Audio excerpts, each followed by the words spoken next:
visi Anda dan misi yang paling utama terkait tema malam ini, yaitu pembangunan sosial ekonomi untuk Jakarta.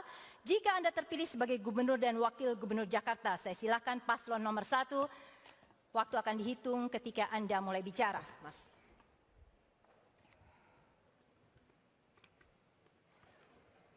Ada masalah teknis? Bisa dibantu, Bu Sylvie? Oh, sudah. Silakan. Waktunya? Silakan dimulai, waktunya akan mengikuti ketika Pak Agus bicara. Langsung saja. Kita tenang. Silakan dimulai, Pak Agus. Assalamualaikum warahmatullahi wabarakatuh. Waalaikumsalam warahmatullahi wabarakatuh. Selamat malam dan salam sejahtera untuk kita semua. Warga Jakarta yang saya cintai dan banggakan. Selain yang sudah baik, potret Jakarta hari ini, ketimpangan meningkat. Daya beli sebagian masyarakat menurun. Di samping itu, kualitas hidup masyarakat menurun akibat banjir, macet, sampah yang tidak dapat diselesaikan dengan baik. Dan yang paling menyedihkan adalah di sana-sini warga Jakarta banyak yang takut dengan pemerintahnya sendiri. Visi saya 5 tahun ke depan adalah menjadikan Jakarta semakin maju, aman, adil, dan sejahtera. Untuk dapat mewujudkan itu semua, komitmen saya dan tentunya misi saya adalah untuk mengatasi semua permasalahan di Jakarta, meningkatkan pembangunan sehingga Jakarta semakin maju ke depan. Dengan cara pertama, meningkatkan ekonomi daerah, meningkatkan daya beli masyarakat dan menciptakan lapangan kerja baru. Kedua, meningkatkan kualitas pendidikan, pelayanan kesehatan dan juga transportasi umum. Ketiga, tentunya meningkatkan kualitas lingkungan hidup dengan cara solusi yang efektif untuk mengatasi problem akut seperti banjir, sampah, dan polusi. Dan terakhir, dan tidak kalah penting adalah meyakinkan hadirnya rasa aman dan adil untuk seluruh warga Jakarta. Paradigma yang akan kami lakukan adalah Jakarta sebagai sebuah sistem ruang kehidupan yang harus mensejahterakan semua. Dan juga pembangunan yang inklusif dan partisipatif yang memberdayakan seluruh warga secara adil.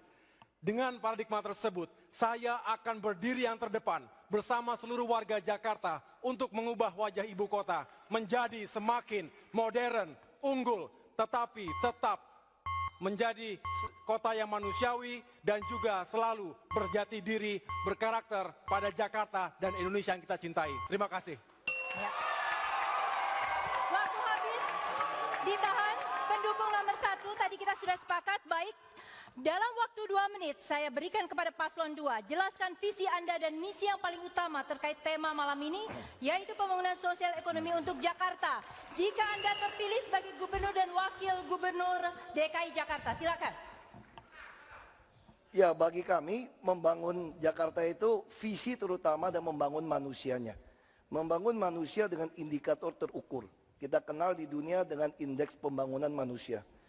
Supaya sejajaran dunia, misalnya 2015, Jakarta telah mencapai IPM 78,99. Artinya kita kurang dari 1,01 telah menyamai tingkat dunia yang tinggi.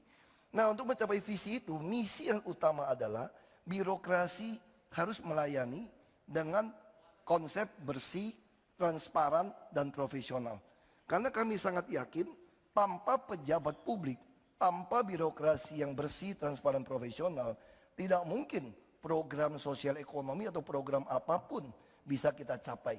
Makanya kami sangat yakin yang paling utama harus dibereskan adalah birokrasi dengan pejabat dengan rekam jejak yang jelas, sudah bersih, transparan, dan profesional. Dan tentu saya juga memaklumin selama 4 tahun lebih ini, banyak warga Jakarta hanya melihat penampilan saya.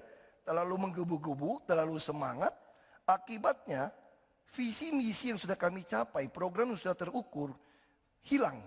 Sebagian melihat saya terlalu temperamental. Tapi saya juga bersyukur, sebagian orang Jakarta melihat hasil nyata. Sungai lebih bersih, semua kelihatan. Pelayanan lebih baik.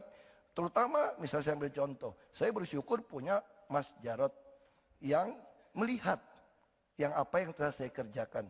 Dan saya juga belajar terus, supaya belajar dari Mas Jarod. Nama juga Jarod Saiful Hidayat, supaya saya agak-agak mirip dengan beliau, supaya kalau kami dilanjutkan lagi, bukan hanya visi misi program tercapai, tapi Ahoknya sudah menjadi ikon 7, i7, bukan Pentium lagi kalau komputer. Sehingga kami akan lebih baik, kesalahpahaman ini akan bisa dihindari. Terima kasih. Ya, waktunya cukup. Baik, kita lanjut ke paslon ketiga. Dalam waktu 2 menit, jelaskan visi Anda dan misi yang paling utama terkait tema malam ini, pembangunan sosial ekonomi untuk Jakarta jika Anda terpilih sebagai gubernur dan wakil gubernur. Silakan. Bismillahirrahmanirrahim. Assalamualaikum warahmatullahi wabarakatuh. Kami hadir di Jakarta membawa pengalaman, pengetahuan, dan akumulasi jaringan. Kami menempatkan Jakarta bukan tempat uji coba. Kami menempatkan Jakarta sebagai tempat untuk kita mengabdi, mengajak maju bersama, dan insya Allah tempat berpahala bagi semua. Jakarta, warganya berada di sini bukan karena ingin punya KTP bertuliskan DKI. Berbagai suku bangsa datang ke sini untuk apa? Merasakan kesejahteraan, keadilan. Kami hadir berdua untuk memastikan kesejahteraan dan keadilan hadir bagi seluruh warga Jakarta. Untuk itu, lapangan pekerjaan menjadi prioritas. Keadilan atas lapangan pekerjaan sangat mendasar. Berikutnya, akses pada pendidikan berkualitas dan tuntas. Kita ingin para orang tua bisa mengantarkan anaknya ke sekolah, bisa mengantarkan anaknya ke madrasah dengan perasaan tenang, dengan perasaan yakin, penuh cinta kasih. Lalu kita didik anak-anak itu sehingga mereka menjadi anak-anak yang berakhlak, anak berkarakter, kompeten, dan kelak mereka menjemput anak-anaknya dengan rasa bangga dan bersyukur bahwa Pemda Jakarta menyelenggarakan pendidikan berkualitas dan tuntas untuk mereka. Yang tidak kalah penting dari itu, sosial ekonomi kita, semua ikhtiar ini menjadi tak bermakna ketika narkoba hadir. Kami akan tegas memerangi narkoba hingga tuntas di kota ini. Tidak sedikit pun ada toleransi. Karena seluruh ikhtiar kita menjadi tak bermakna begitu hadir narkoba. Orang tua sedih, rakyat sedih karena ancaman narkoba. Kami akan hadirkan kota yang maju, bahagia, aman, damai, dan bebas dari segala macam kriminalitas. Terima kasih. Assalamualaikum warahmatullahi wabarakatuh. Ya, kita lanjut kepada pertanyaan kedua. Dalam pendukung nomor 3, dalam waktu 1,5 menit, jelaskan apa yang akan Anda jadikan program kerja unggulan terkait visi misi yang telah dipaparkan tadi. Sebentar, Pak Agus. Yakinkan para calon pemilih mengapa hal itu penting dilakukan. Saya akan mulai dari paslon kedua, Pak Agus. Jadi ini ambil giliran. Demi keadilan ini, sebentar saya bacakan lagi. Jelaskan program kerja unggulan terkait visi misi yang tadi dipaparkan tadi dan yakinkan calon pemilih mengapa hal itu penting dilakukan bagi rakyat Jakarta. Kita mulai dengan paslon kedua. Waktunya adalah 1,5 menit. Prioritas kami adalah reformasi birokrasi. Birokrasi adalah motor pembangunan. Birokrasi itu harus bersih, transparan, dan profesional. Dengan cara seperti itu kita akan mampu mencapai sasaran kita untuk membangun manusia Jakarta. Manusia Jakarta yang kita bangun adalah otaknya harus penuh, perutnya juga penuh, dompetnya juga penuh. Masyarakat Jakarta kalau otaknya penuh berarti dia cerdas, dia berkarakter, dan dia mempunyai daya beli yang tinggi. Ini hanya bisa dilalui kalau birokrasinya betul-betul bersih dan melayani serta profesional. Sekarang sudah tidak ada lagi misalnya untuk biaya pendidikan.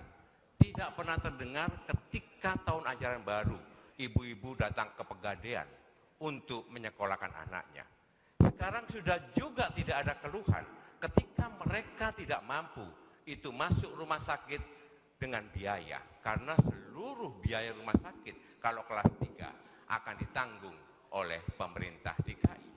Demikian juga mereka-mereka yang kebetulan dia sakit di rumah dan butuh pertolongan, butuh bantuan, pemerintah akan hadir untuk membantu mereka. Inilah gunanya pemerintah hadir di tengah-tengah masyarakat. Terima kasih. Saya berikan kesempatan kepada paslon 3, pertanyaan yang sama 1,5 menit. Jelaskan apa yang akan Anda jadikan program kerja unggulan terkait visi misi yang telah dipaparkan dan yakinkan calon pemilih mengapa hal itu penting dilakukan bagi mereka. Bismillahirrahmanirrahim. Assalamualaikum warahmatullahi wabarakatuh. Salam sejahtera bagi kita semua.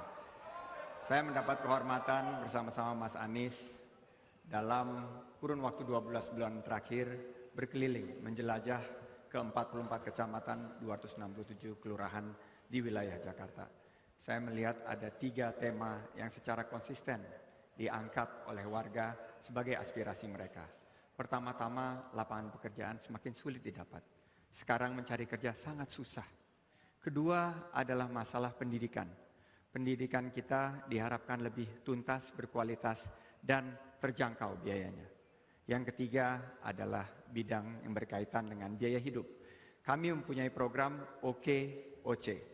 OKOC, One Kecamatan, One Center for Entrepreneurship, di mana diubah pola pikirnya bahwa ke depan kita akan permudah lahan usaha dengan garasi inovasi. Kita akan permudah juga kredit sampai 300 juta rupiah, dan kita akan beri pendampingan melalui mentorship. Di bidang pendidikan, kami juga akan menghadirkan KJP Plus, di mana ini adalah jawaban yang ditunggu oleh para keluarga yang kurang mampu. Terakhir, untuk biaya hidup, program kami adalah Harga OK. Harga OK ini akan memastikan bahwa biaya hidup terjangkau bagi khususnya warga menengah ke bawah untuk maju kotanya dan bahagia warganya. Baik. Selanjutnya adalah masuk kepada pertanyaan ketiga.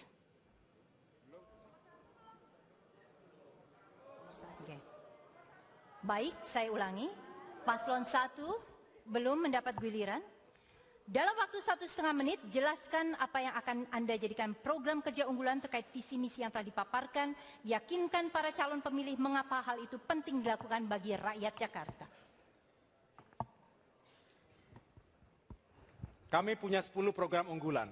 Yang pertama adalah memberikan bantuan langsung sementara kepada keluarga miskin dan kurang mampu. 5 juta rupiah per keluarga miskin per tahun.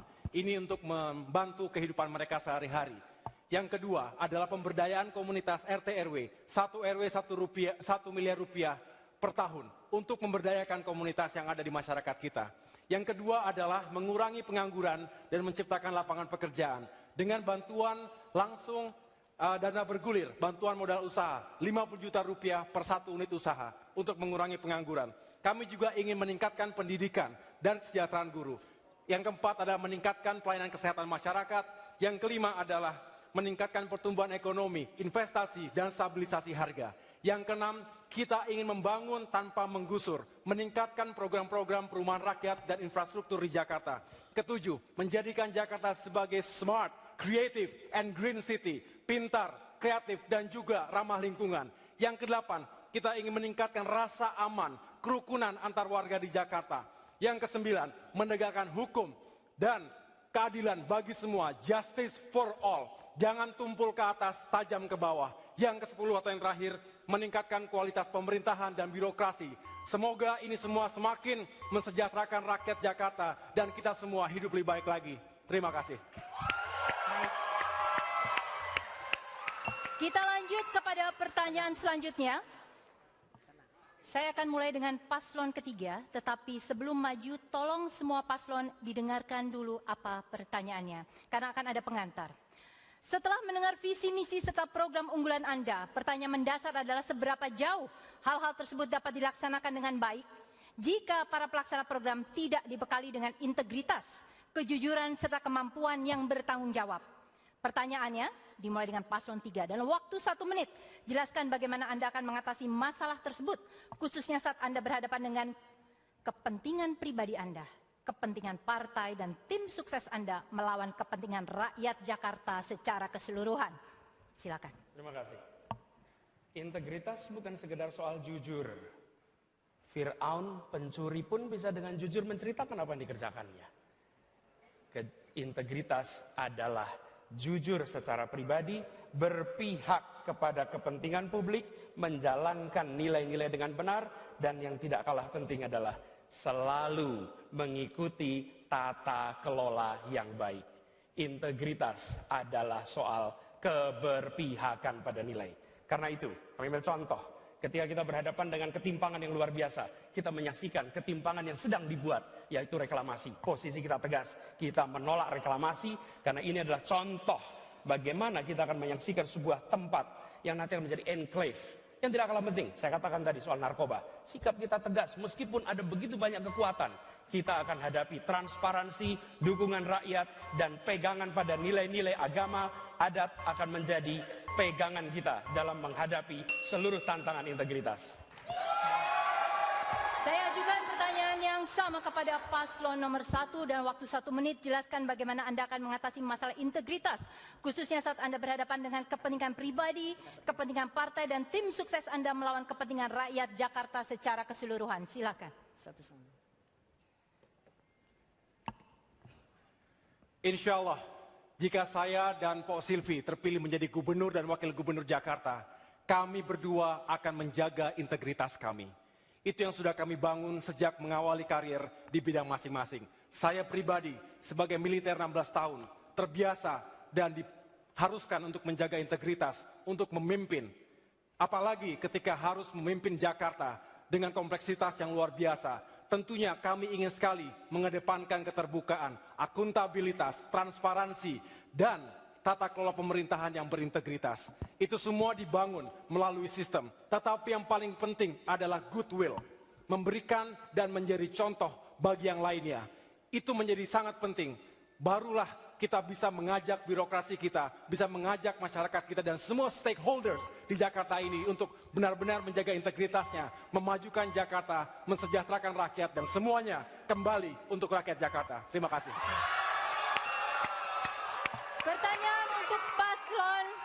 Pertanyaan untuk paslon kedua yang sama dalam waktu 1 menit. Jelaskan bagaimana Anda akan mengatasi masalah integritas khususnya saat berhadapan dengan kepentingan pribadi, kepentingan partai dan tim sukses melawan kepentingan rakyat Jakarta secara keseluruhan. Ya, ada orang mengatakan integritas atau karakter baru teruji kalau Anda telah diberikan kekuasaan. Kami bersyukur berdua ini adalah orang yang sudah pernah berkuasa jadi bupati, wali kota, DPRD, DPR RI, saya wagub, gubernur, sehingga karakter kami teruji dari apa yang telah kami lakukan. Nah, tentu kami juga mengerti manusia yang baik itu adalah manusia yang terus memperbaiki dirinya. Misalnya kalau ada tim sukses yang mengatakan nggak apa-apa, nggak santun, yang penting jujur, salah saya bilang. Atau ya buat apa jujur, apa kelihatan santun tapi nggak jujur, salah. Yang paling ideal ya kita harus berintegritas dengan rekam jejak yang baik dan kita juga santun sebagai pejabat publik. Makanya saya beruntung ada Mas Saiful Jarod Hidayat ini supaya saya terus belajar lebih santun, supaya saya lebih menjadi publik yang baik sesuai dengan harapan masyarakat DKI. Terima kasih. Silakan kalau mau Anda bertepuk tangan karena ini adalah penutupan seluruh segmen 1 kita. Silakan. Oke.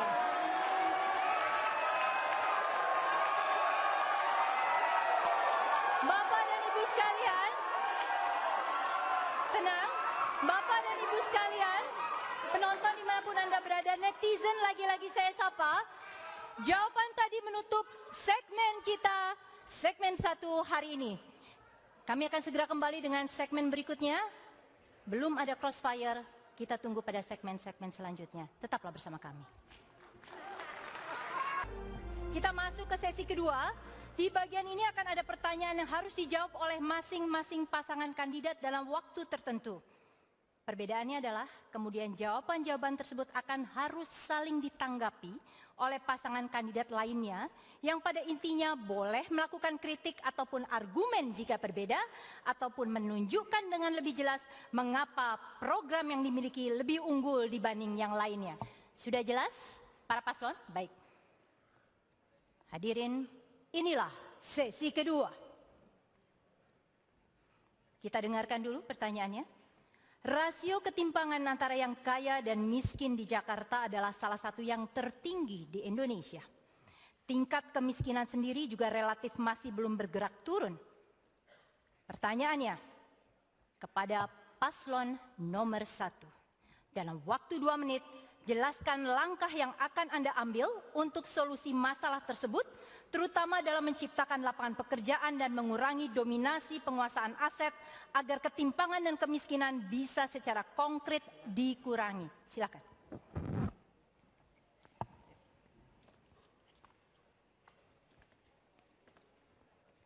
Benar bahwa angka kemiskinan di Jakarta masih cukup besar. Ada 360.000 atau 128.000 keluarga yang tergolong miskin dan kurang mampu.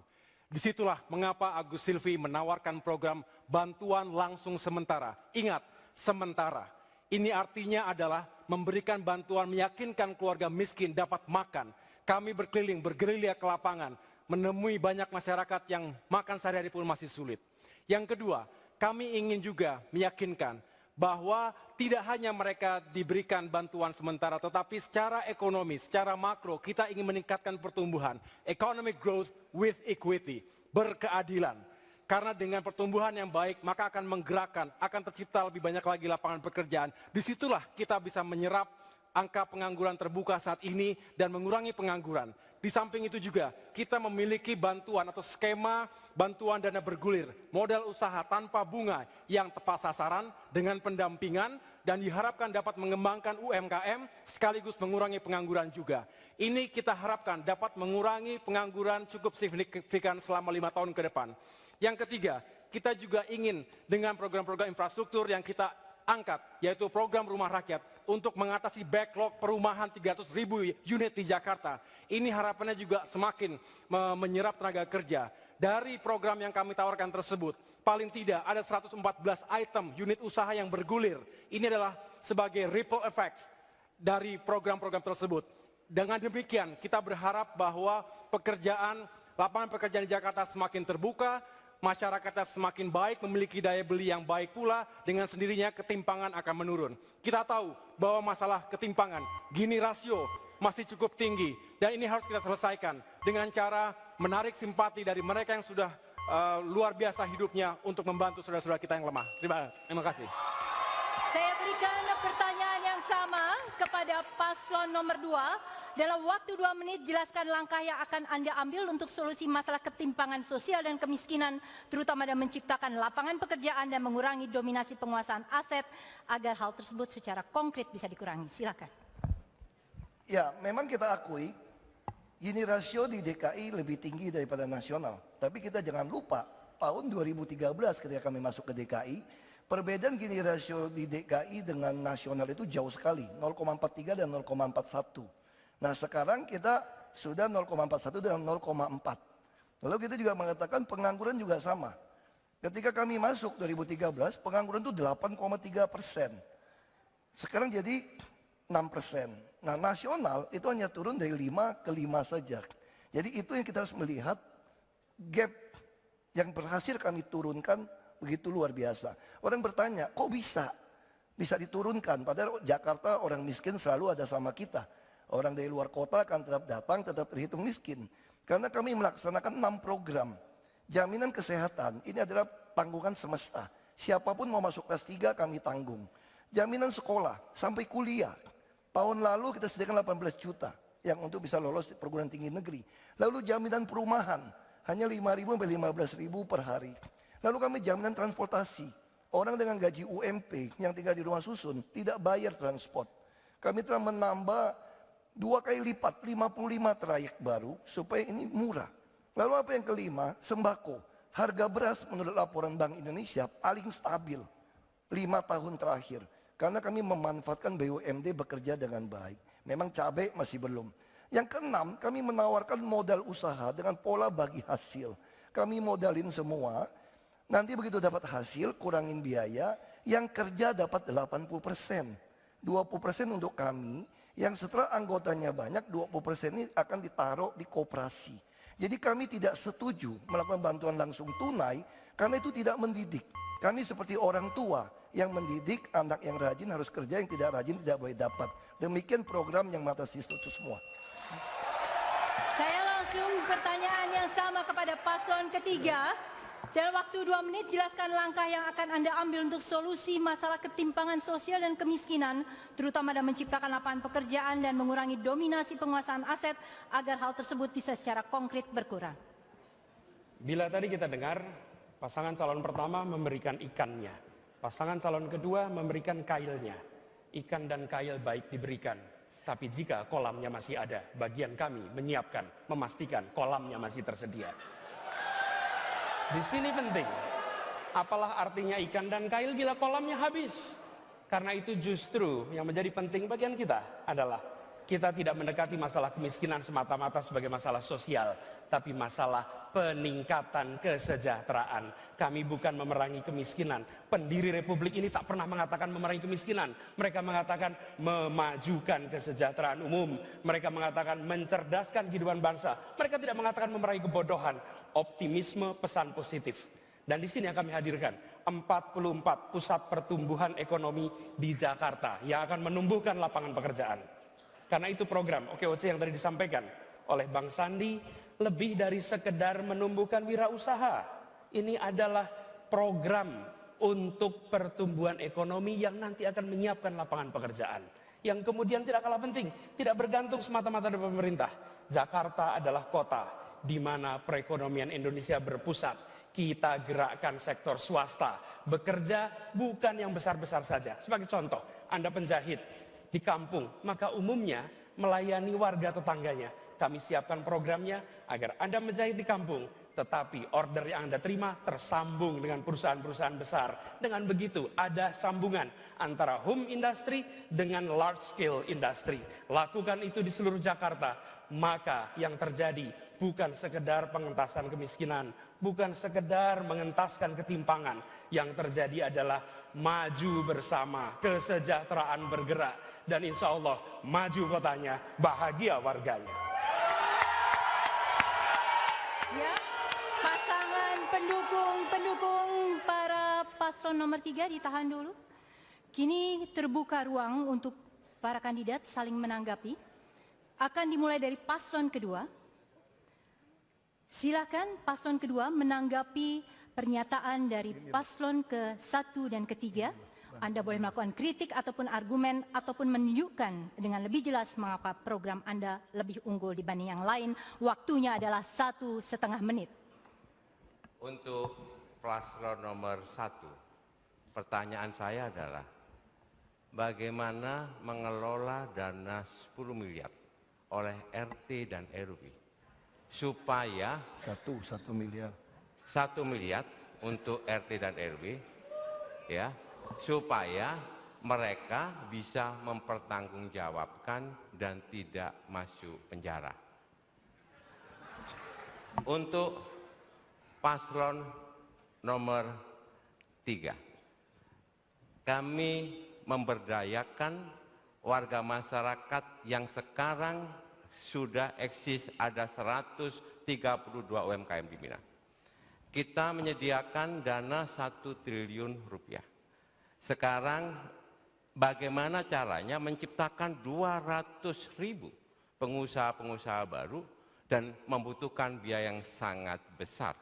Karena berdasarkan studi mengatakan bahwa binaan itu hanya 10% yang berhasil.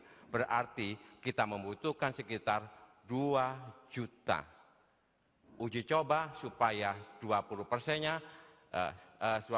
bisa tercapai. Membutuhkan dana yang besar. Dananya diambil dari mana dan pos apa yang akan dikurangi. Terima kasih. Baik. Pertanyaan untuk selanjutnya adalah tanggapan, maksud saya kepada paslon ketiga.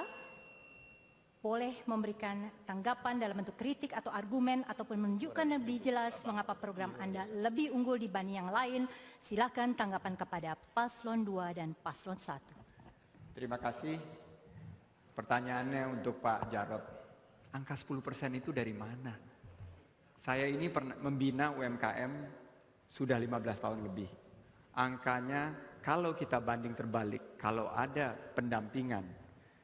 pendampingan dari 10 pengusaha yang kita create atau kita mulai, ada 80% yang sukses.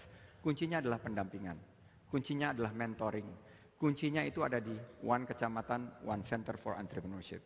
Saya melihat ada ketidakberpihakan pada sistem sekarang, di mana yang kaya makin kaya dan yang miskin makin kecil. Yang usaha besar makin besar, yang usaha kecil makin terpuruk. Nah, di sini saya melihat Ibu Nur Hayati di Bukit Duri. Dia tadinya berjualan nasi uduk 12 liter sehari. Tapi karena kebijakan daripada Pemprov sekarang yang tidak memastikan lahan usaha, tidak memberikan permodalan, tidak memberikan pendampingan, akhirnya dia harus terus-menerus tergerus usahanya. Ini yang membuat saya terenyuh, dan menurut saya program kami OKOC bisa menciptakan 200.000 lapangan pekerjaan baru. Saya punya pengalaman, saya pernah membina beberapa komunitas. Dalam terakhir kali, 2 minggu terakhir, sudah 1.500 pengusaha yang lahir melalui program OKOC. Terima kasih, maju kotanya, bahagia warganya. Baik. Berikutnya saya berikan kesempatan kepada paslon 1 untuk menanggapi. Boleh melakukan kritik sekali lagi ataupun argumen atau menjelaskan mengapa program Anda lebih unggul dibandingkan paslon yang lain, paslon 2 dan 3 dalam hal ini. Terima kasih Mbak Ira. Setahu saya sesi ini belum bertanya tetapi menanggapi tadi apa yang tadi sudah kita sampaikan. Sehingga saya ingin menanggapi apa yang tadi disampaikan oleh paslon 2 dan 3. Yang pertama begini, kalau ada pemimpin yang ingin membantu rakyatnya berdasarkan konstitusi, membantu rakyat miskin, dianggap membodohi. Saya pikir itu tidak punya hati. Karena konstitusi kita mengatakan bantulah mereka yang sulit sekali hidupnya. Dan disinilah keterpanggilan kami untuk membantu mereka, ingat, sementara. Dan biayanya ataupun anggarannya pun sangat terukur. 400.000 sebulan, 5 juta setahun, dikali 128.650 miliar. Tidak ada apa-apanya dengan 70 triliun APBD kita. Tidak ada program bagi-bagi uang. Bagaimana mereka bisa memegang kail kalau untuk ngambil ikannya pun tidak bisa. Ini adalah masalah kemanusiaan. Jangan membiarkan rakyat kita mati kelaparan karena kita tidak peduli pemimpinnya. Yang kedua, program semacam ini tidak unik di Indonesia. Negara-negara G20, baca Brazil, baca India, baca Amerika Serikat memiliki skema seperti ini juga. Namanya bisa direct cash transfer atau food subsidy. Apapun namanya, tetapi ada intervensi yang dilakukan oleh pemerintah terhadap mereka yang hidupnya sangat sulit, yang untuk makan sehari-harinya pun tidak menentu. Inilah keterpanggilan kita semua ketika bergerak ke lapangan, ke daerah-daerah yang sangat sulit hidupnya, maka kami benar-benar ingin menghadirkan jawaban untuk mereka semua. Terima kasih. Baik, terima kasih. Baik, terima kasih. Hadirin penonton dimanapun Anda berada, jawaban dari paslon 1 tadi mengakhiri segmen kedua kita. Kita masih punya 4 segmen. Tetaplah bersama kami di debat perdana pemilihan gubernur dan wakil gubernur DKI Jakarta. Para kandidat dan penonton serta hadirin, sekarang kita masuk ke sesi ketiga. Para paslon, peraturan sesi ketiga sama dengan sesi kedua sebelumnya, yaitu akan ada pertanyaan yang harus dijawab oleh masing-masing pasangan kandidat dalam waktu tertentu. Kemudian jawaban-jawaban tersebut harus saling ditanggapi oleh pasangan kandidat lainnya. Jadi peraturannya sama. Dan hadirin, inilah sesi ketiga. Akan dimulai dari paslon ketiga. Kita dengarkan dulu pertanyaannya. Program penertiban kawasan kumuh, normalisasi sungai, pembangunan waduk dan penanggulangan banjir di Jakarta menghadapi kendala dari masyarakat yang tidak ingin digusur atau dipindahkan ke rumah susun. Saat ini fakta juga menunjukkan bahwa sebagian penduduk yang sudah dipindahkan ke rusun menunggak pembayaran sewa karena tidak punya pekerjaan tetap atau pendapatannya turun drastis. Pertanyaan harus dijawab dalam waktu 2 menit. Apakah Anda akan menjalankan kebijakan penggusuran guna mengatasi persoalan penertiban daerah kumuh serta banjir? Apakah kebijakan relokasi ke rumah susun juga akan diambil? Ketegasan paslon penting dalam hal ini, karena dalam rencana pembangunan jangka menengah untuk 5 tahun ke depan akan dibangun 50.000 unit rumah susun di Jakarta. Waktu diberikan kepada paslon ketiga. Minggu lalu saya datang ke Bukit Duri, ikut dalam syukuran karena warga Bukit Duri menang di PT UN menghadapi Pemda DKI Jakarta. Apa yang terjadi di tempat itu? Ketidakadilan dilaksanakan. Ketika berhadapan dengan kekuasaan yang kuat, tumpul. Tapi ketika berhadapan dengan rakyat yang miskin, lemah, tajam. prosedur dilanggar demi kepentingan menggeser. Yang kita akan lakukan bukan menghilangkan orang miskin. Yang kita ingin lakukan adalah menghilangkan kemiskinan. Terkait dengan ini, maka kita akan tegas. Kita akan melakukan yang disebut dengan urban renewal, peremajaan kota, penataan ulang, bukan dikosongkan, apalagi dikosongkan tanpa mempertimbangkan satu prosedur, rasa keadilan, dan memperhatikan mereka sebagai sesama warga Jakarta. Di Ciliwung kemarin, seorang ibu datang, Pak Anies, ayah saya dilahirkan di titik ini, di tanah ini, persis di sini. Mereka bukan orang yang datang ke Jakarta 5-10 tahun yang lalu. Kita semua belum sampai ke Jakarta, orang tuanya sudah ada di tepi sungai itu. Dan dengan penuh kesombongan kita geser semua itu. Kami akan tegas, kami tidak akan melakukan tindakan-tindakan yang bertentangan dengan keadilan. Tetapi kami akan musyawarah. Pemindahan bila itu dilakukan, maka pemindahan itu dengan memperhatikan haknya, dengan memperhatikan penghidupannya. Dan sekali lagi, prioritas kita justru pada peremajaan. Ketika warga, ini bukan tempat pertama Jakarta. Berbagai tempat di dunia mengalami hal yang sama. Di tempat lain, urban renewal bisa dilaksanakan, maka di Jakarta pun urban renewal akan bisa kita laksanakan. Satu lagi yang tidak kalah penting. Di dalam mengelola ini, kita harus memperhatikan nasib bukan saja mereka yang dipindah, tapi anak-anaknya dan fasilitas pendidikan serta kesehatan untuk semuanya. Ya, waktu Terima kasih. habis. Berikutnya adalah paslon pertama. Paslon pertama, harap dijawab dalam waktu 2 menit. Apakah Anda akan menjalankan kebijakan penggusuran guna mengatasi persoalan penertiban daerah kumuh serta banjir? Apakah kebijakan relokasi ke rumah susun juga akan diambil? Ketegasan diharapkan dari para paslon. Dengan tegas, saya mengatakan, kami akan membangun menata Jakarta tanpa menggusur. Mengapa? Terbukti penggusuran hanya akan meningkatkan kemiskinan. Urban poverty meningkat secara tajam. Mereka kehilangan segalanya, they lost everything. Kehilangan tempat tinggalnya, kehilangan mata pencahariannya.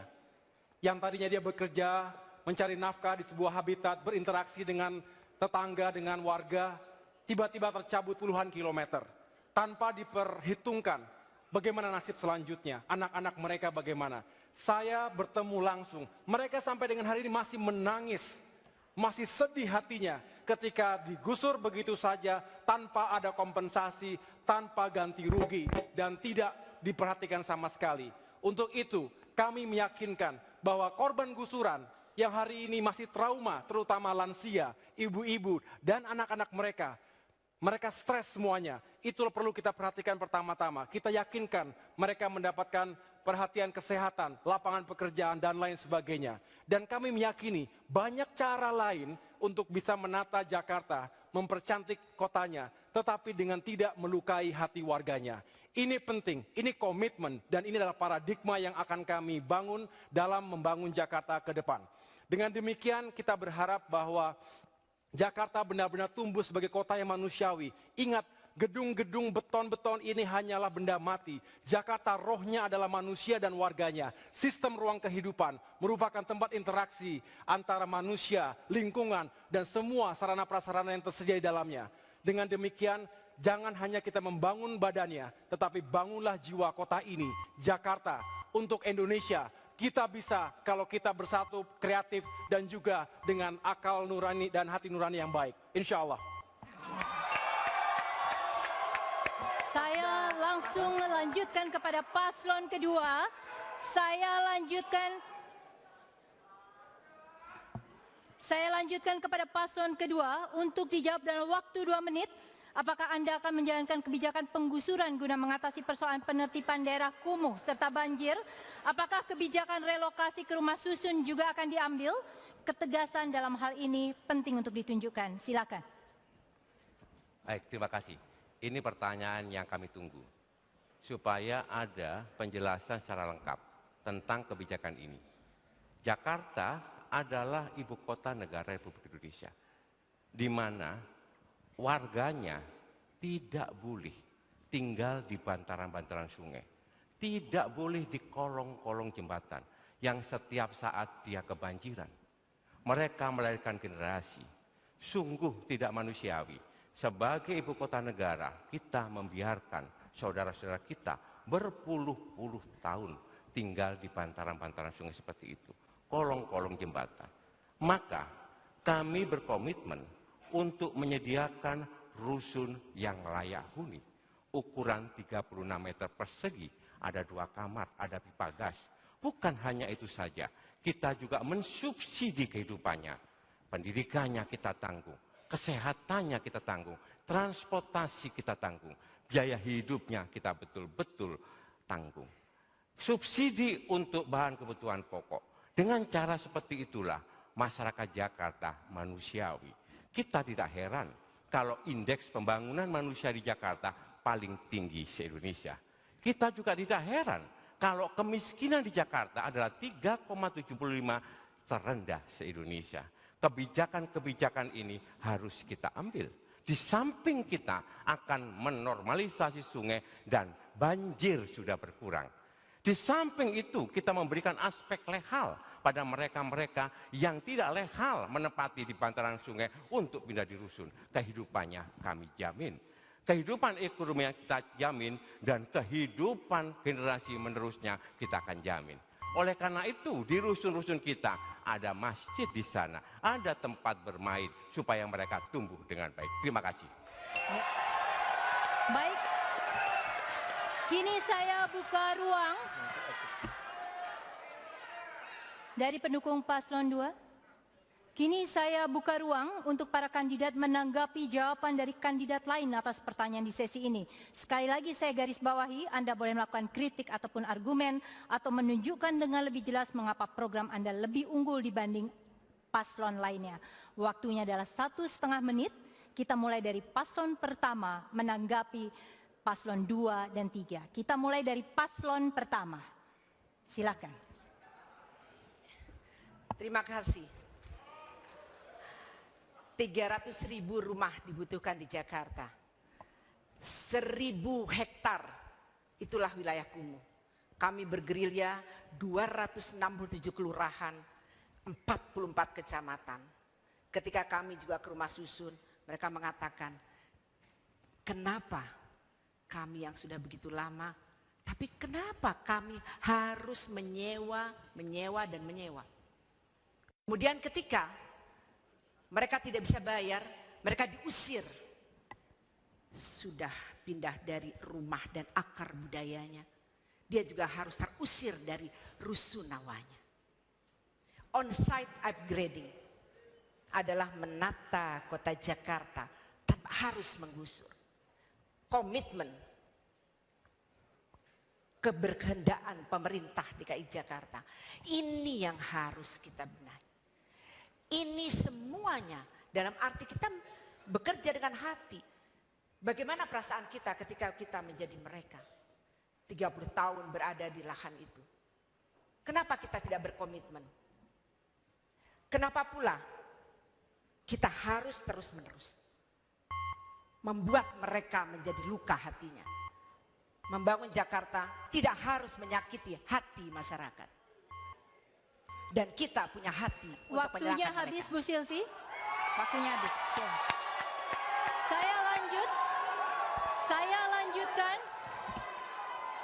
Saya lanjutkan tanggapan paslon 2. Silahkan menanggapi apa yang disampaikan paslon 1 dan paslon 3 tadi. Saya harus jelaskan, kadang-kadang kami ini memang suka ketawa juga. Seolah-olah kami ini gak suka orang miskin, benci orang miskin. Tadi pasangan nomor 1 mengatakan mau kasih 400.000 per bulan. Itu terlalu kecil Bapak. Karena kami berikan anak SMA saja 600.000. Jadi kalau orang yang miskin punya 3 anak yang SMA, 1,8 juta tiap bulan dia dapat. Kalau anaknya bisa masuk perguruan tinggi negeri, dapat 18 juta setahun. Hanya tidak uang kontan, dia harus pakai kartu gesek. Untuk apa? Supaya kami monitor, pakai uangnya hanya khusus untuk mereka. Lalu mereka juga berhak beli daging sapi hanya 35.000 per kilo, per bulan. Ayam hanya 10.000, supaya gizinya baik. Naik bus gak bayar, kesehatan gak bayar. Itu yang kami namakan mendidik. Saya juga bingung, kiri kanan saya itu bilang, orang tinggal di dalam sungai kok, daerah aliran sungai kok, walaupun puluhan tahun ya salah. Sebagai orang tua ya tidak menghukum mereka. Kita pindahkan tempat yang lebih layak. Bagaimana sungai mau dinormalisasi kalau tidak pindahkan rumah kumuh? Saya kira jauh lebih tidak manusiawi mengajari rakyat yang sudah salah untuk membenarkan dia hanya demi untuk memenangkan sebuah pilkada. Ini sangat bahaya, sangat bahaya. Makanya saya harap kita harus betul-betul mendidik dalam membantu. Itulah yang kami akan lakukan. Terima kasih. Sekarang saya berikan waktu untuk paslon ketiga. Silahkan menanggapi apa yang disampaikan paslon 1 dan 2. Waktunya adalah 1,5 menit. Silahkan. Izinkan saya mengingatkan bahwa 5 tahun yang lalu pernah ada janji. Dan janji itu mengatakan akan dibangun kampung deret di pinggir-pinggir sungai. Di mana janji itu? Di mana kontrak politik itu? Kontrak politik ditandatangani. Saya datang ke tempat yang sama, mereka sodorkan, Pak, ini kontrak politik yang ditandatangani 5 tahun yang lalu. Saya katakan, kami akan laksanakan janji yang tidak ditunaikan di periode ini. Tegas kami akan laksanakan. Yang kedua, ketika kita berbicara tentang mengelola warga di tepi sungai misalnya. Jakarta bukan kota pertama. Kali Code di Jogja ada contohnya. Di Malang ada contohnya. Di mana warga diajak berdialog, warga diajak berdiskusi, dilakukan peremajaan secara bertahap. Saya punya banyak teman yang tinggal di tepi Kali Code ketika saya sekolah dulu. Saya datang lagi ke sana beberapa waktu yang lalu, mereka semua sudah tumbuh tinggal tempat jauh dari pinggir sungai. Mengapa? Karena diberi kesempatan akses pendidikan berkualitas, dikasih kesempatan lapangan pekerjaan. Karena itu saya katakan, mengomentari apa yang disampaikan oleh paslon nomor 1, memberi sesuatu itu baik. Itu baik, tapi yang tidak kalah penting memberikan harga diri, percaya diri bahwa mereka sejahtera bukan karena cash transfer, tapi karena mereka bisa berusaha mandiri lewat lapangan pekerjaan. Itu jawaban kita. Terima kasih. Masih ada sisa waktu sebenarnya, tetapi sudah selesai jawaban yang diberikan oleh paslon ketiga. Jawaban dari Pak Anies tadi menutup sesi kita. Sesi berikutnya akan lebih menarik karena jawaban pertanyaan dan jawaban itu masing-masing akan diajukan oleh pasangan calon. Tetaplah bersama kami di debat perdana pemilihan gubernur dan wakil gubernur DKI Jakarta. Para pasangan calon dan penonton, hadirin, kini kita masuk ke sesi keempat dan ini adalah sesi yang harusnya sangat menarik karena pertanyaan yang diajukan bukan berasal dari tim panelis, tetapi dari para paslon sendiri. Terbuka ruang untuk saling berargumen menjual gagasan terbaik. Yang perlu saya garis bawahi adalah tema pertanyaan harus tetap dalam koridor malam ini, yaitu tentang pembangunan sosial ekonomi untuk Jakarta yang dapat diturunkan ke masalah sosial ekonomi tentunya, transportasi, lingkungan hidup, keamanan, serta pendidikan. Moderator berhak meminta paslon mengganti pertanyaan jika dianggap tidak sesuai atau keluar dari tema yang ditetapkan oleh KPU Jakarta. Sesi ini akan dimulai dari pertanyaan salah satu pasangan calon ke calon lainnya selama 1 menit. Kemudian calon yang ditanya memiliki waktu menjawab selama 1,5 menit. Respon ini akan ditanggapi kembali oleh pasangan calon penanya selama 1 menit. Dan terakhir kembali ditanggapi oleh paslon penjawab selama 1 menit juga. Dan kita langsung saja supaya bisa menjadi lebih mudah dipahami.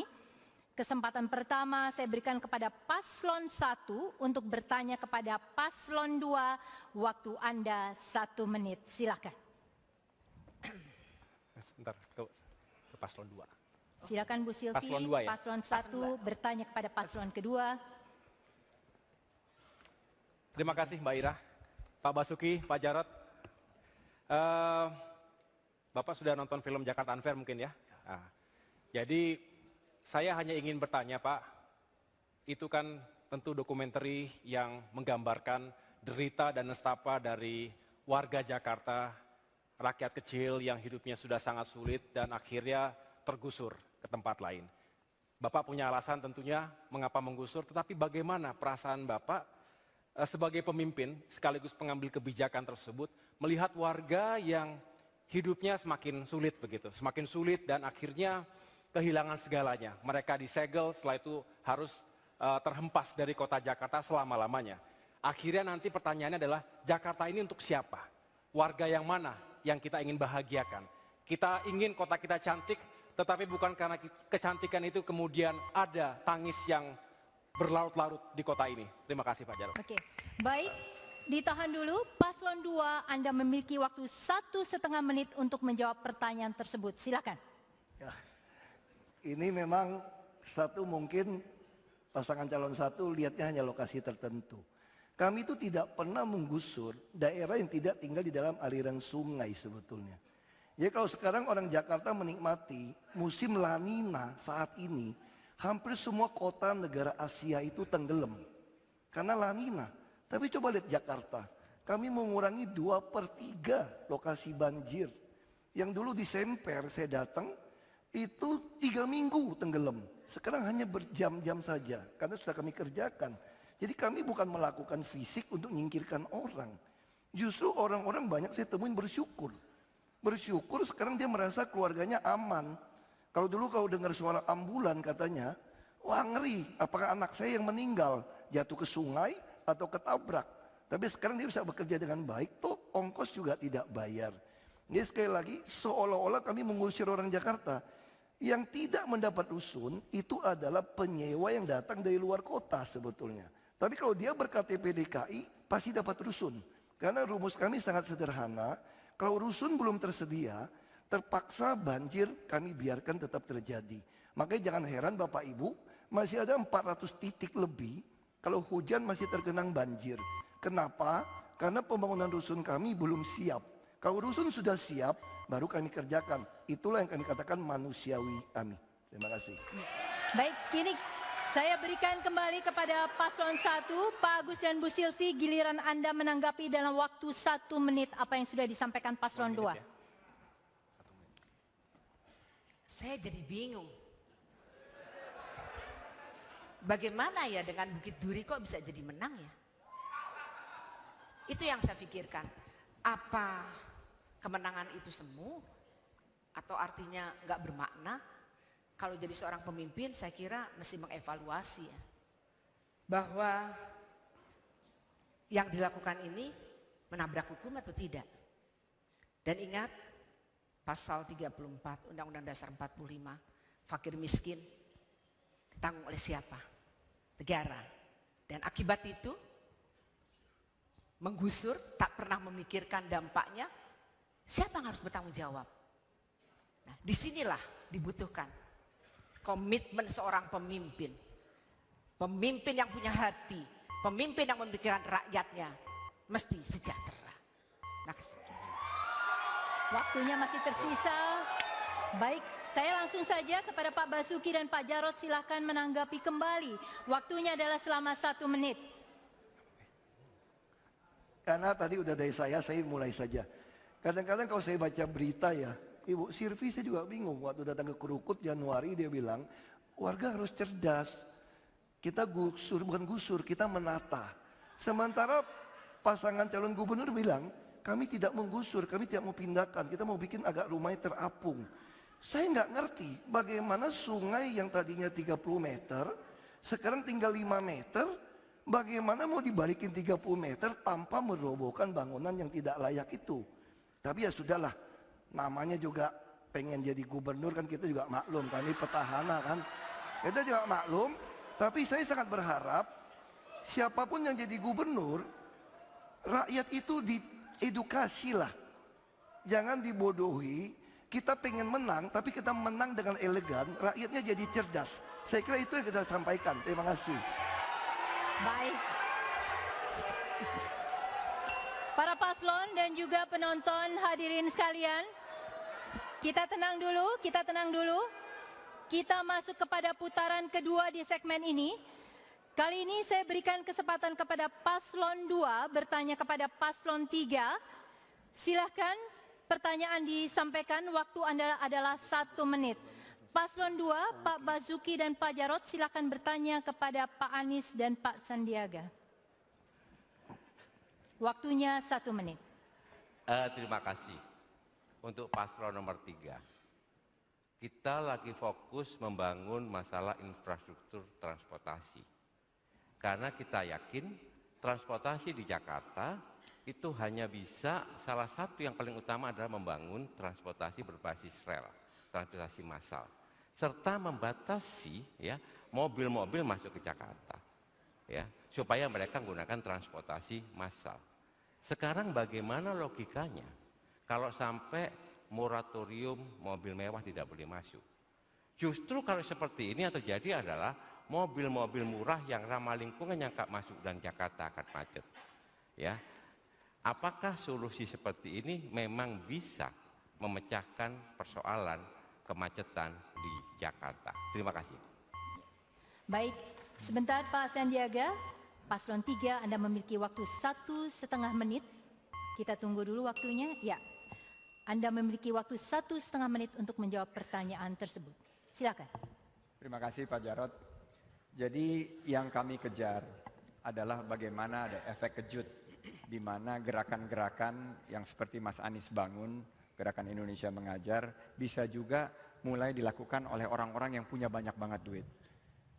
Kita ngelihat bagaimana Transjakarta sudah meningkat dari segi kapasitasnya, tapi dari segi jumlah penumpang masih naiknya hanya 6%. Di sini butuhnya edukasi.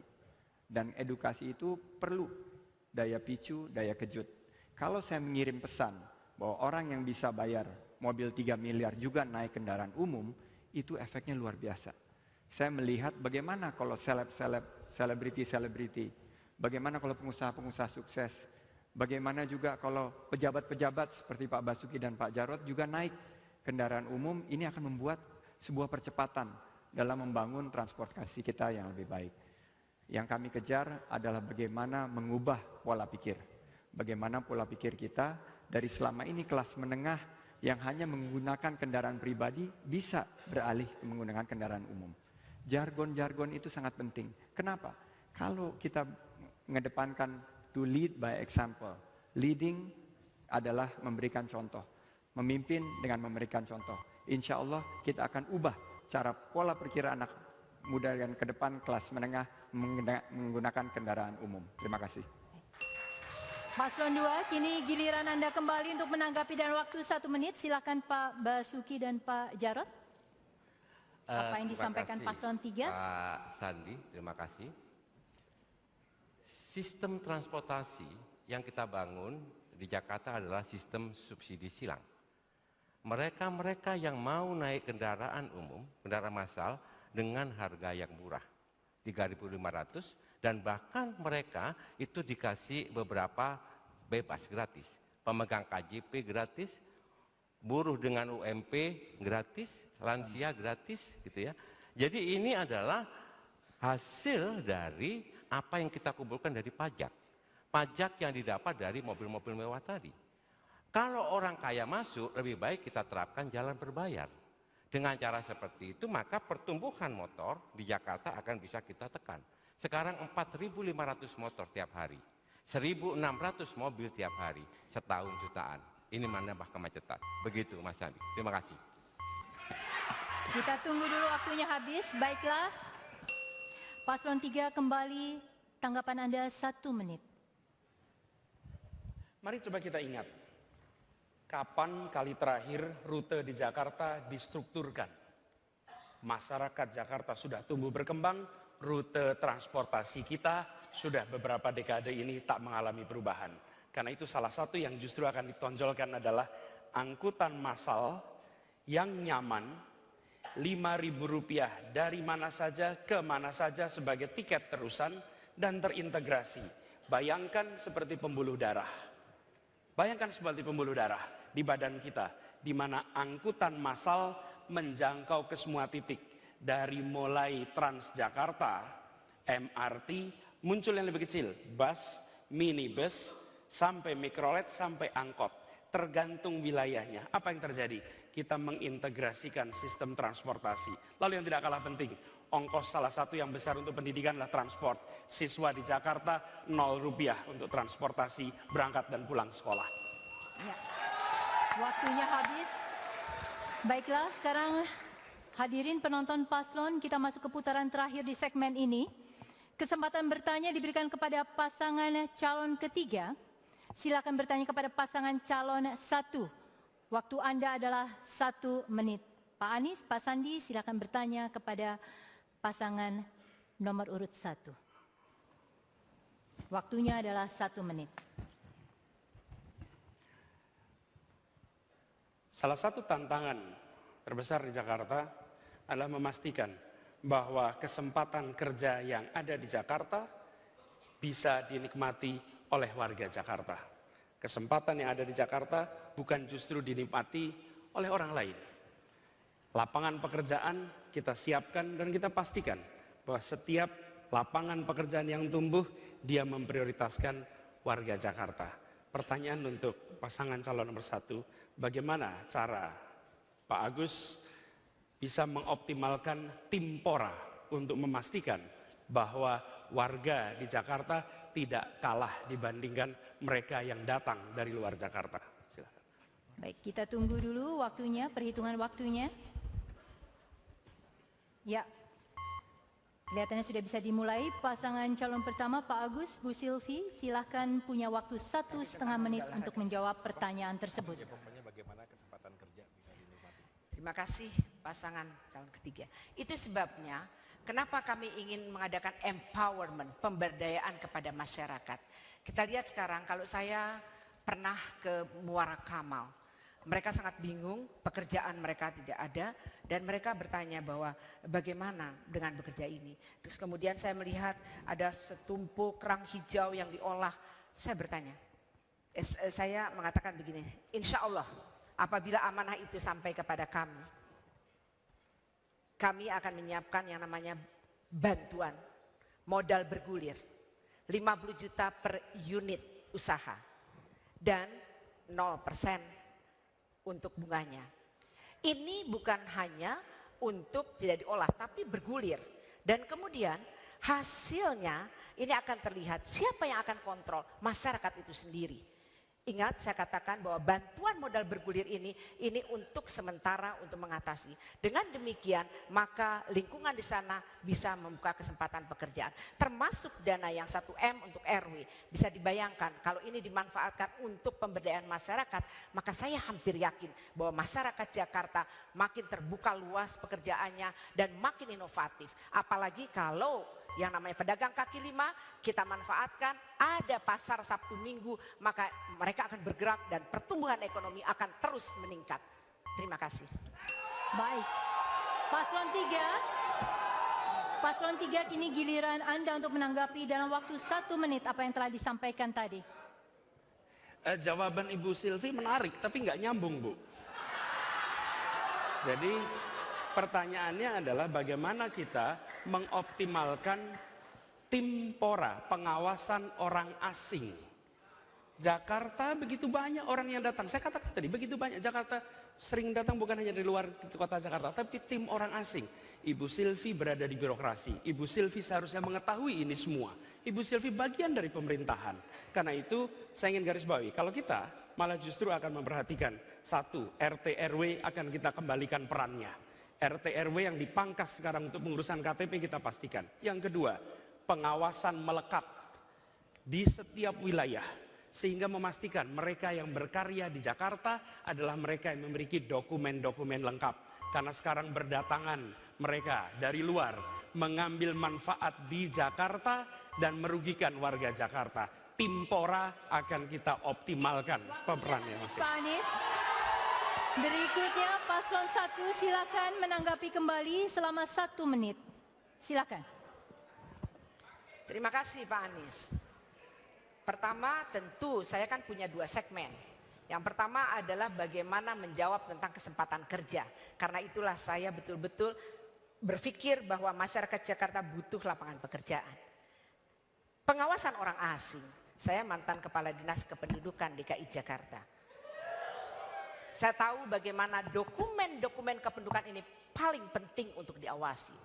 Ketika orang asing datang, mulai dari mereka masuk, terus kita lihat lagi bagaimana dokumen-dokumen kependudukan itu, apakah sudah memenuhi persyaratan, dan yang paling penting lagi, ini yang sering kali terjadi, kita sekarang sudah punya elektronik KTP atau eKTP. Sekarang kami juga punya, kami ingin melakukan hal yang sama, yaitu artinya kita lebih meningkatkan lagi. Satu Jakarta, ini kartu kita, yang semua dokumen-dokumen kependudukan ada di sini. Dan nanti kita akan lihat apakah orang asing itu Waktunya tepat. habis, Bu Sylvie. Para paslon, penonton. Hadirin, jawaban tadi dari paslon pertama mengakhiri sesi keempat dan kami akan segera kembali dengan sesi berikutnya masih dengan pola yang sama. Ditahan. Masih dengan pola yang sama diharapkan dapat memberikan gambaran tentang kandidat yang paling tepat untuk memimpin DKI Jakarta. Kami segera kembali. Para pasangan calon dan penonton juga netizen, inilah sesi kelima.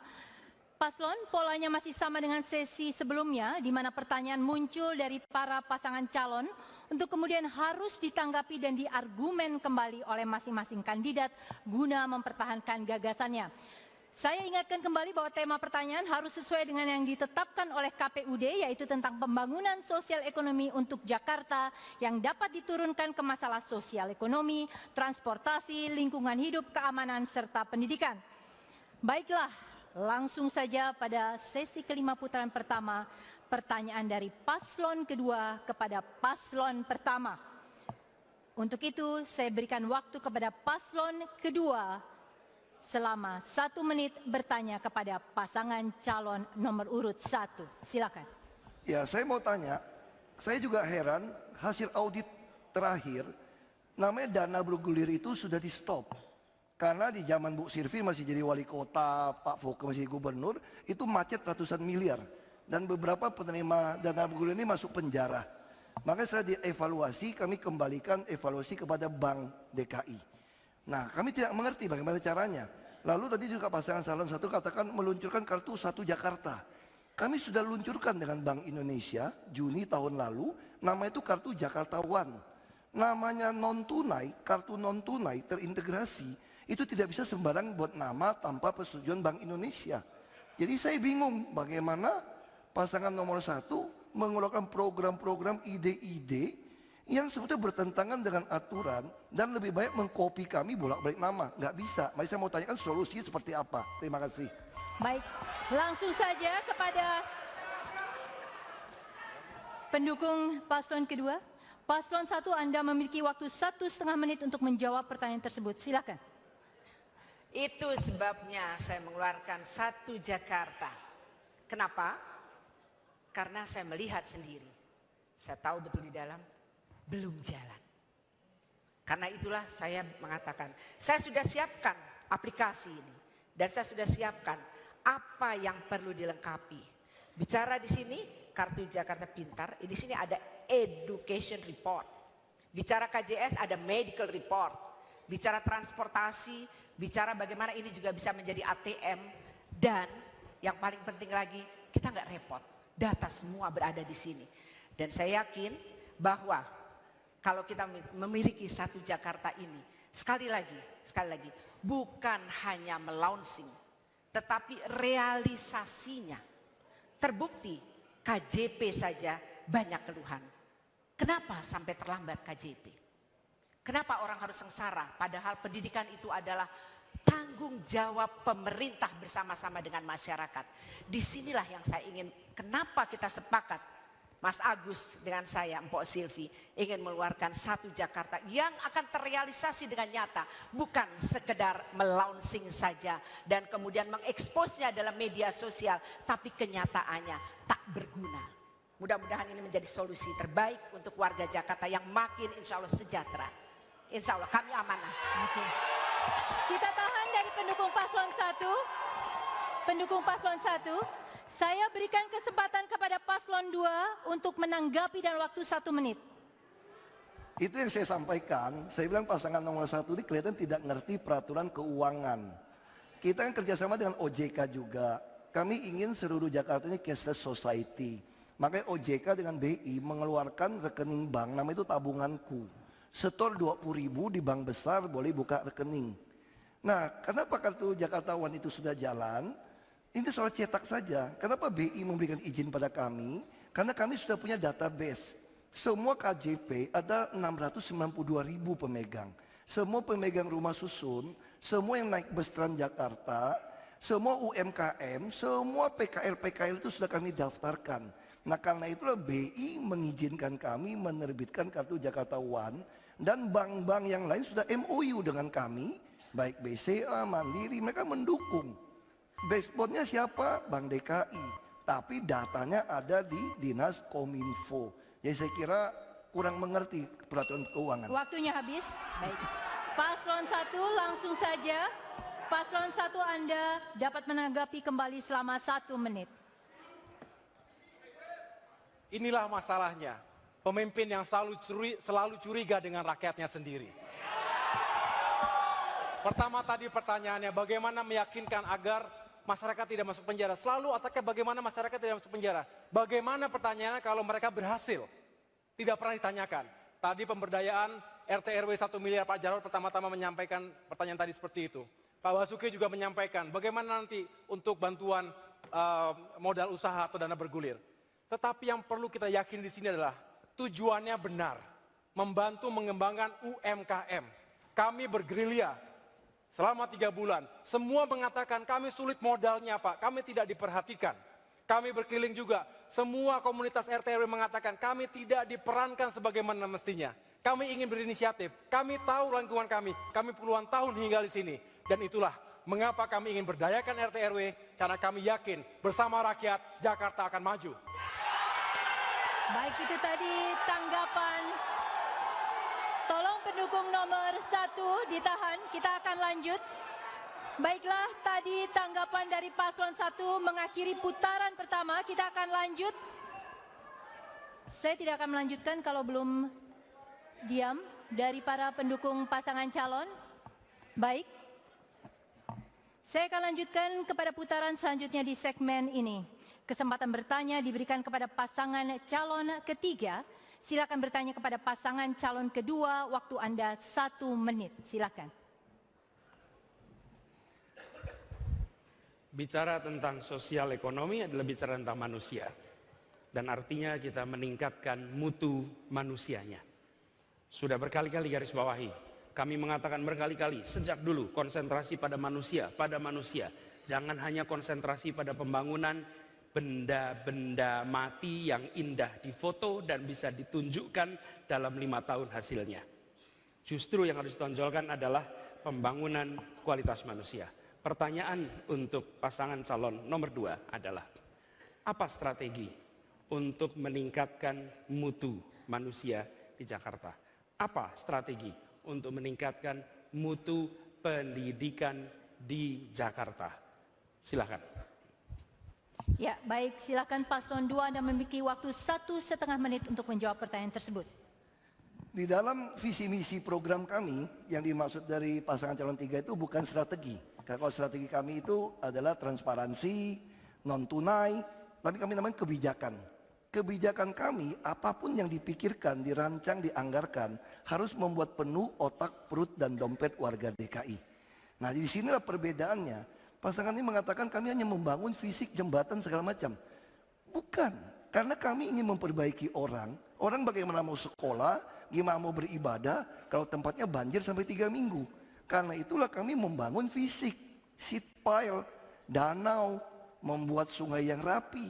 Jadi ini bukan dilihat benda mati. Ketika kita melihat sebuah taman, ruang publik terbuka ramah hijau.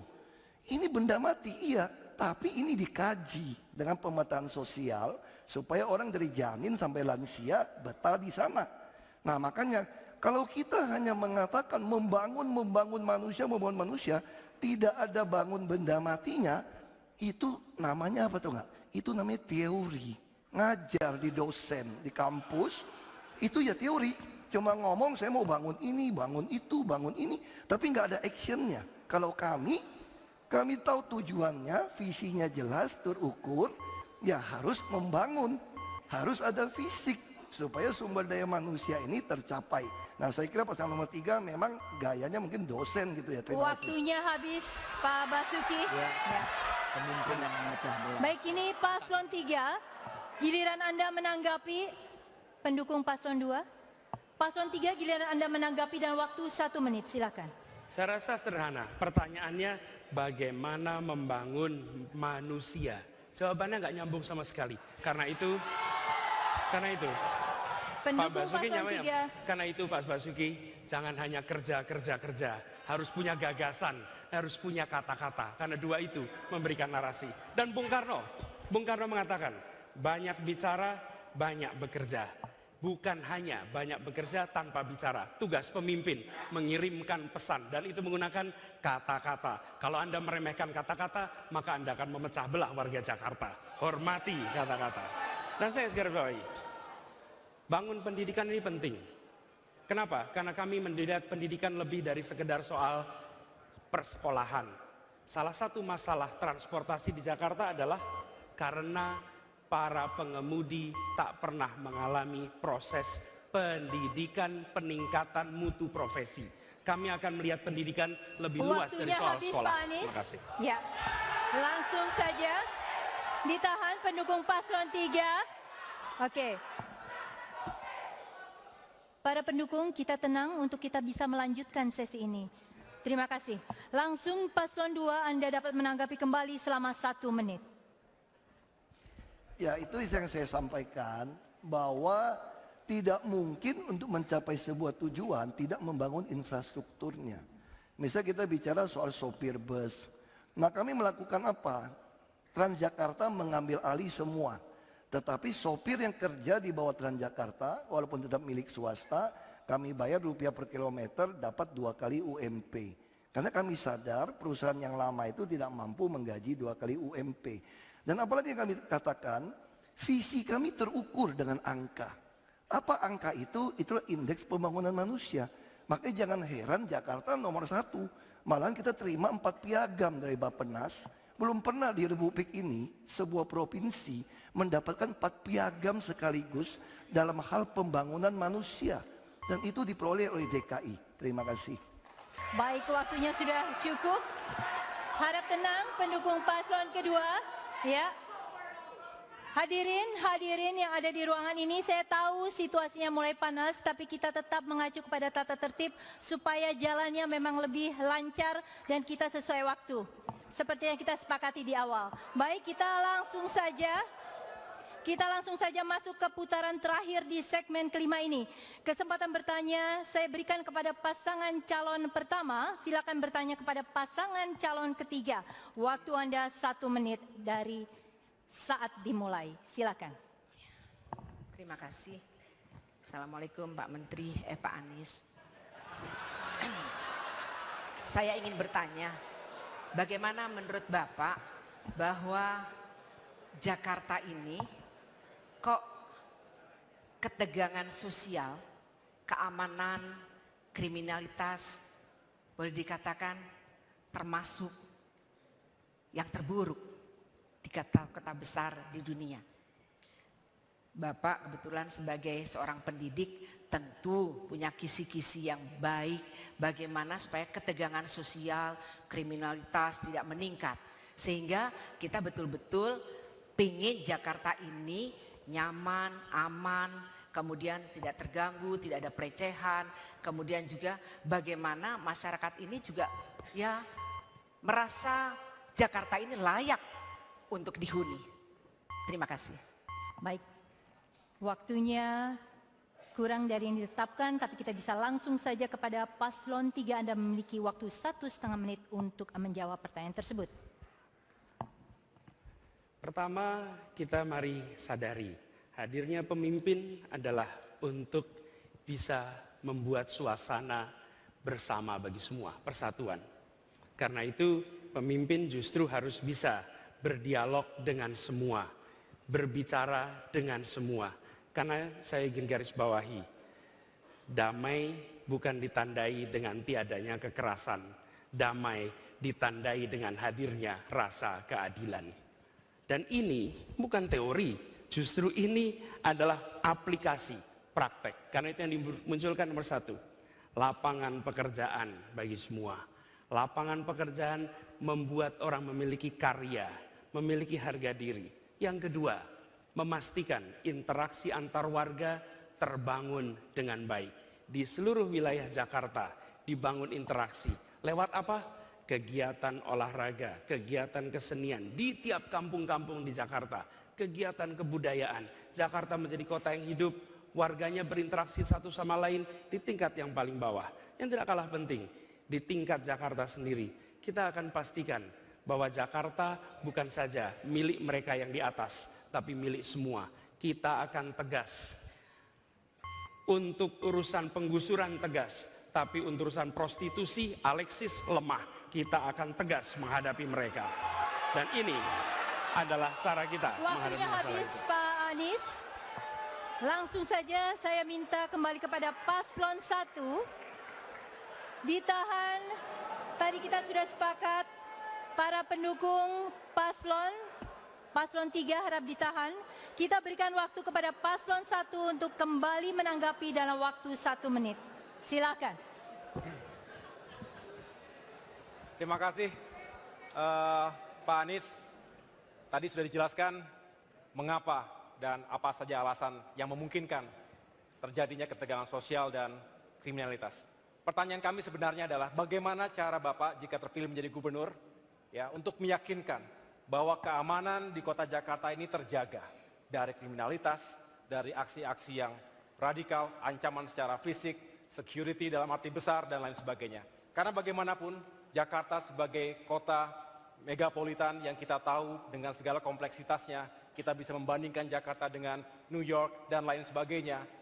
Apa langkah-langkah yang harus dilakukan sehingga Jakarta semakin aman, orang datang itu benar-benar nyaman karena ingin mencari pendidikan yang baik, ingin bekerja yang baik, dan terhindar dari segala bentuk ancaman yang menghantui mereka sehari-hari. Disinilah kita ingin mendengarkan bagaimana secara teknis ataupun operasi yang Pak Agus, dilakukan. waktunya habis. Paslon 3 silakan menanggapi dalam waktu 1 menit. Pelanggaran hukum akan berulang jika dibiarkan. Pelanggaran hukum harus dihadapi dengan tindakan hukuman yang tegas. Saya dan Bang Sandi bukan bagian dari masalah. Kami tidak punya kaitan dengan persoalan masa lalu di kota ini. Justru kebaruan yang kami tawarkan adalah kebaruan yang sanggup berhadapan dengan siapa saja tanpa kompromi, dengan keyakinan, transparansi, kebenaran di pihak kami. Karena itu yakinlah, 10 tahun kita pernah mengalami Indonesia dipimpin di mana suasananya justru orang yang melanggar didiamkan. Kami bukan bagian dari itu. Kami justru bagian dari yang ingin memastikan di Jakarta Anda melanggar, Anda dihukum. Anda pikiran berbeda, kita berdialog. Tapi kalau Anda memaksakan pikiran, Anda berhadapan dengan hukum, dan kami nol kompromi pada pelanggar hukum, siapapun juga, dimanapun juga, kapanpun juga. Waktunya habis. Baik, silahkan kalau dari para pendukung pasangan calon kita boleh tepuk tangan karena ini adalah akhir dari sesi kelima. Dan tanggapan tadi dari pasangan calon ketiga mengakhiri sesi kelima. Acara debat ini menuju titik akhir, tapi kami masih punya 1 sesi lagi. Tetaplah bersama kami. Penonton, hadirin paslon dan juga netizen, kini kita sampai pada segmen penghujung. Di akhir ini kami masih punya pertanyaan krusial tentang pendidikan yang sebenarnya sudah sempat disinggung sedikit oleh salah satu pasangan calon. Hadirin, inilah sesi ke-6. Pertanyaannya akan diajukan pertama kali kepada paslon kedua. Fakta menunjukkan bahwa tawuran dan konflik horizontal antar kelompok di Jakarta masih cukup sering terjadi. Berarti ada yang perlu diperbaiki dari sisi muatan pendidikan, utamanya ke arah pembentukan karakter. Selain itu, besarnya alokasi anggaran pendidikan ternyata belum mampu mendorong kualitas lulusan yang mampu bersaing bahkan untuk tingkat regional sekalipun. Hal ini muncul dari hasil survei beberapa lembaga internasional yang dimaksudkan sebagai pertanyaan dalam waktu 2 menit, sampaikan langkah konkret yang akan Anda lakukan beserta indikator keberhasilan yang ingin dicapai dalam waktu tertentu untuk menjawab tantangan pembentukan karakter siswa serta mengejar ketertinggalan mutu lulusan di DKI Jakarta. Pasangan calon kedua, silakan. Mengenai pendidikan, yang kami perlu lakukan sekarang adalah bagaimana membuat angka partisipasi murni itu meningkat. Makanya kemarin tahun dibandingkan kita sudah naik lebih tinggi daripada nasional. Kita juga terus melatih para guru, sehingga kita harapkan 5 tahun ke depan kita bisa masuk 30 besar dari sistem yang ada di dunia. Ini yang kita akan lakukan, terus terus sertifikasi. Nah, bagi kami sebagai penutup, kami memiliki visi, misi, program, semua terukur dengan angka.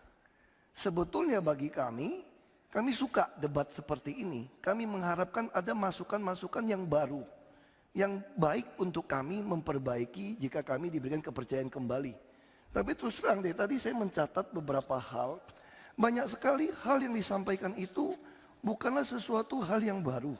Misalnya ketika mengatakan masih ada pusat olahraga, pusat budaya, kami telah menyelesaikan 188 lokasi ruang publik terpadu ramah anak lengkap dengan pusat olahraganya. Ketika Pak Anies mengatakan tidak berani menutup Alexis, wah kami sudah menutup Stadium dan Miles. Begitu ketemu narkoba, kami tutup. Nah, disayangkan ketika Pak Buas cukup dekat dengan saya, kirim surat kepada Pak Anies waktu jadi Menteri Pendidikan untuk kerjasama masukkan dalam kurikulum anti narkoba, ditolak dari Pak Menteri waktu itu. Ini juga sedikit masalah. Nah, jadi bagi kami tentu perjuangan kami jadi gubernur DKI itu bukan hafalan, bukan juga retorika. Ini membutuhkan visi misi yang terukur dan dikerjakan, diimplementasikan. Karena itu perjuangan kami ini belum selesai. Kami ikut ini untuk apa? Untuk minta izin kepada warga DKI supaya kami menyelesaikan perjuangan kami yang belum selesai ini. Baik, itu tadi jawaban dari paslon kedua. Dari pendukung paslon kedua. Ingat kita masih punya kesempatan untuk paslon yang lain. Saya berikan kesempatan kepada paslon ketiga dalam waktu 2 menit. Sampaikan langkah konkret yang akan Anda lakukan beserta indikator keberhasilan yang ingin dicapai dalam waktu tertentu untuk menjawab tantangan pembentukan karakter serta mengejar ketertinggalan mutu lulusan di DKI Jakarta. Begitu kita berbicara mengenai meningkatkan mutu pendidikan, maka bukan hanya sekedar persekolahan. Tentu sekolah harus dibereskan. Tapi jangan lupa, visi menjadi penting. Tadi dikatakan visinya penting. Visinya bicara tentang, tadi saya catat, perut, otak, dan dompet. Di sana tak ada moral, di sana tak ada karakter, di sana tak ada nilai.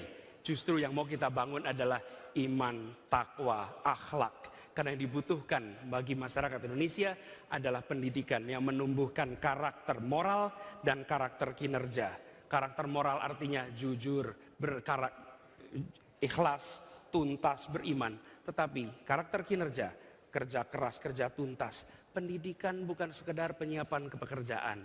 Pendidikan bukan sekedar angka partisipasi. Pendidikan adalah soal menumbuhkan akhlak, menumbuhkan karakter. Karena itu yang kita lakukan di sekolah akan ada program penumbuhan karakter. Tapi yang tidak kalah penting di lingkungan.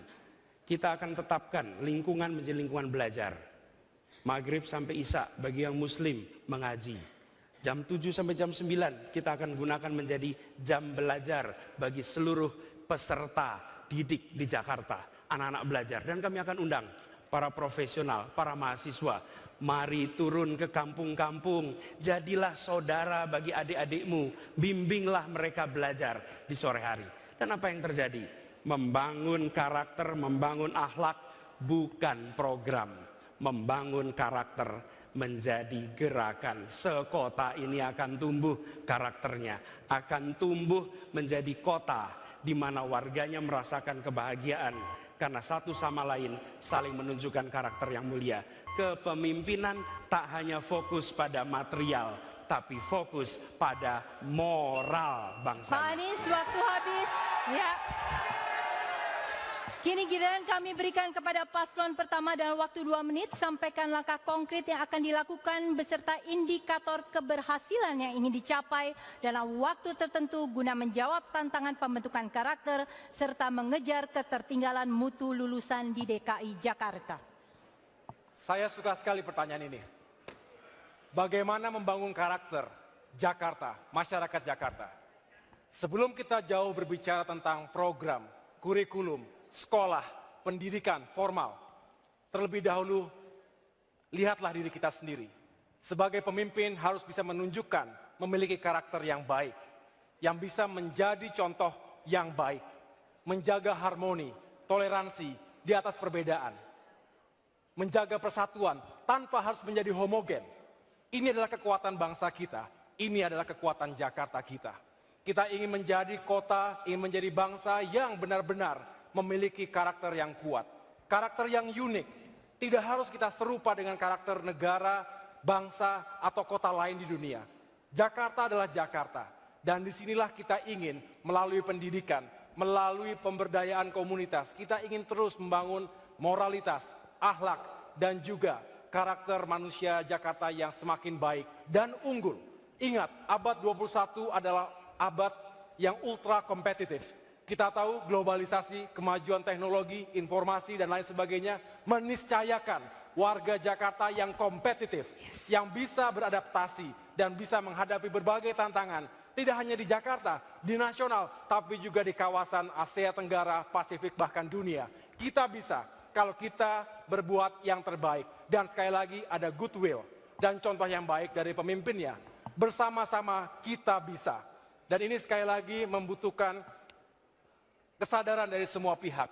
Dan tadi ditanyakan parameter, indikatornya apa? Yang jelas negara kita adalah the third largest democracy in the world. Negara terbesar demokrasi ketiga setelah India dan Amerika Serikat. Yang jelas apabila warga kita benar-benar mematuhi demokrasi dan meyakinkan bahwa negeri ini panglimanya adalah hukum, bukan kekuasaan. Bagus, selesai. Terima kasih. Pendukung Paslon 1 harap tenang. Harap tenang, kita masih ada satu pertanyaan terakhir. Saya akan lanjut. Minta perhatian para paslon, ini adalah pertanyaan terakhir, pertanyaan pamungkas. Harap tetap dijawab dengan konkret dan tidak normatif. Jawaban pertama saya berikan kesempatannya kepada paslon 3. Bapak-bapak dan ibu, semua paparan tadi pastinya untuk menunjukkan bahwa Anda adalah kandidat yang paling tepat memimpin Jakarta. Jika memang nanti Anda yang terpilih untuk menerima amanah selama 5 tahun, siapkah Anda untuk tidak tergiur tawaran ataupun bujukan maju menjadi capres atau cawapres di tahun 2019? 30 second, 30 detik untuk menjawab. Silakan paslon ketiga. Ketika kami mendapatkan tugas untuk menjadi calon gubernur di Jakarta, maka ini adalah amanat untuk dituntaskan. Dan amanat dari Bapak Prabowo, dari Bapak Sohibul Iman adalah memimpin Jakarta tuntas 5 tahun. Bukan sekedar memimpin barangnya, tapi membangun akhlak karakternya dan membuat Jakarta bersatu dalam kebinekaan. Itu yang menjadi amanat yang akan kita tuntaskan selama 5 tahun. Waktunya habis Pak Anies dan Pak Sandi. Baik, pertanyaan yang sama diajukan kepada paslon 1. Jika memang nanti Anda terpilih menerima amanah selama 5 tahun, siapkah Anda untuk tidak tergiur tawaran ataupun bujukan maju menjadi capres ataupun cawapres tahun 2019? Silahkan. Kami ada di sini untuk berkompetisi, mendapatkan kesempatan untuk membuktikan bahwa kami bisa memperjuangkan warga Jakarta. Inilah mengapa kita semua hadir di sini. Saya pikir sudah jelas, kami akan fokus dengan strategi untuk memenangkan Pilgub DKI Jakarta ini. Dan kami ingin sekali didengarkan oleh rakyat bahwa program-program yang kami tawarkan benar-benar akan menjadi solusi bagi masyarakat Jakarta secara keseluruhan. Terima kasih. Pak Agus Bu Silvi, terima kasih. Kita berikan pertanyaan yang sama. Harap tenang hadirin. Kita berikan waktu yang sama 30 detik kepada paslon kedua.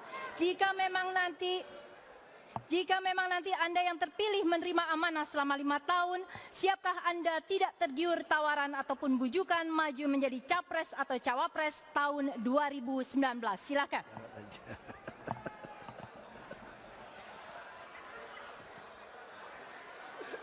Jiwa raga kami, pikiran kami, kita curahkan untuk warga Jakarta. Kami adalah pelayan warga Jakarta. Dengan tulus kerja kami untuk Jakarta.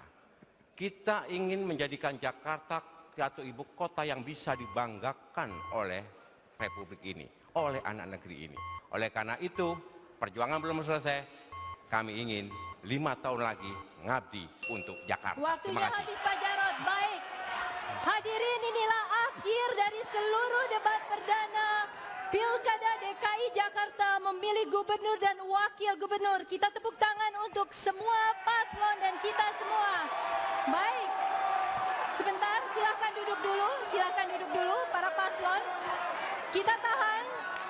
Kita tahan pendukung paslon, kita tahan.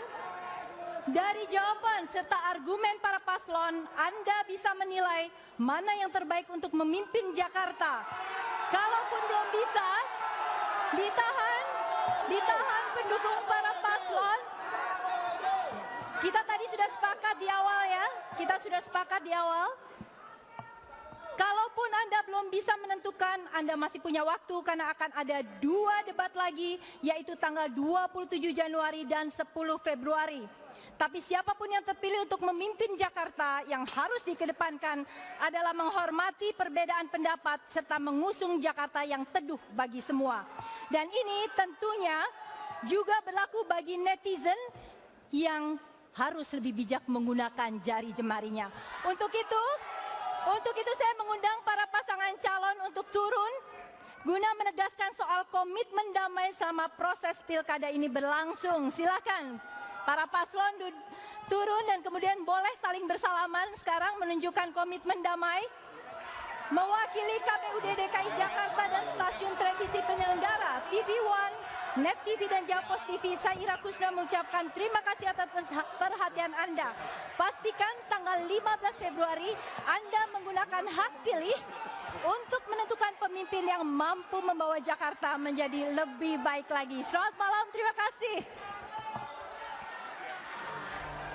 Terima kasih.